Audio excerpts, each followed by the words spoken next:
আসসালামু আলাইকুম। সাম্প্রতিক সময়ে আমরা একটা ভিডিও দেখতে পেলাম। আমার ভাই জনাব প্রিন্স উসমান সাহেব। তো উনি আসলে বিএনপি থেকে রাজনীতি করেন।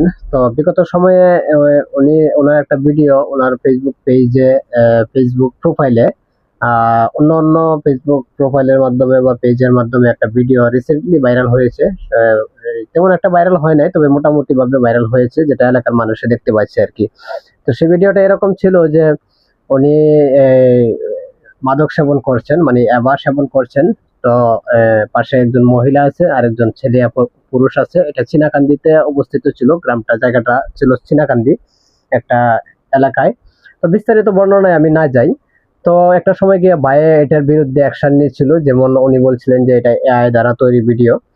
তো পরবর্তী সময়ে আজকে দেখলাম সাম্প্রতিক উনি ওনার ফেসবুক প্রোফাইলে এসে ওইটা তার ভুল স্বীকার করে নিচ্ছেন এবং উনি মেনে নিচ্ছেন যে উনি সেই ভুলটা করেছেন এবং সেটা রিয়েলাইজ করছেন উনি। তো রিসেন্টলি তিনি এই সিদ্ধান্ত নিয়েছেন যে এখন তিনি এই ভুলের কারণে তিনি তার এলাকা ত্যাগ করার একটা সিদ্ধান্ত নিয়েছেন। তো আপনারা অনেকেই জানেন, দেশ এবং প্রবাসে যারা রয়েছেন তারা অনেকেই জানেন, বিশেষ করে এখন বর্তমানে বাংলাদেশে মাদক নির্মূলের একটা প্রচেষ্টা চলতেছে এবং সেটার পদক্ষেপ নিয়ে জনসাধারণ এক শ্রেণীর মানুষ তারা সক্রিয় হয়েছেন এবং জনগণ নিজ দায়িত্বে সেই কাজগুলো করে যাচ্ছেন। তো সেখানে ওর একটা প্রাণঘাতী রিস্ক রয়েছে।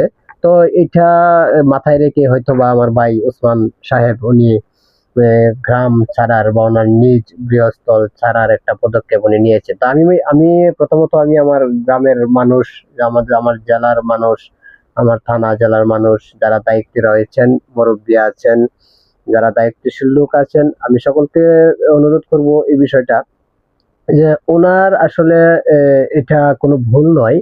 আসলে এটা তার অভ্যাস ছিল।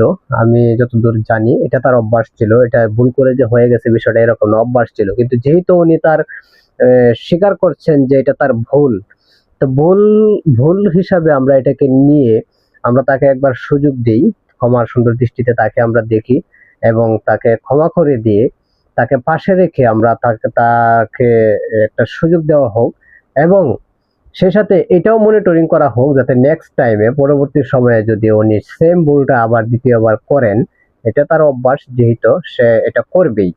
এখন যদি সে এই কাজটা দ্বিতীয়বার আবার কাজটা করেন, সে ধরনের প্রমাণ পাওয়া যায় এবং তাকে মনিটরিং এ রাখতে হবে। মনিটরিং এ রাখলে আপনি সেই প্রমাণটা পেয়ে যাবেন। তাহলে আমি বলবো যে তাকে দল থেকে বহিষ্কার করা হোক। সে যে পদে আছে পদ থেকে তাকে বহিষ্কার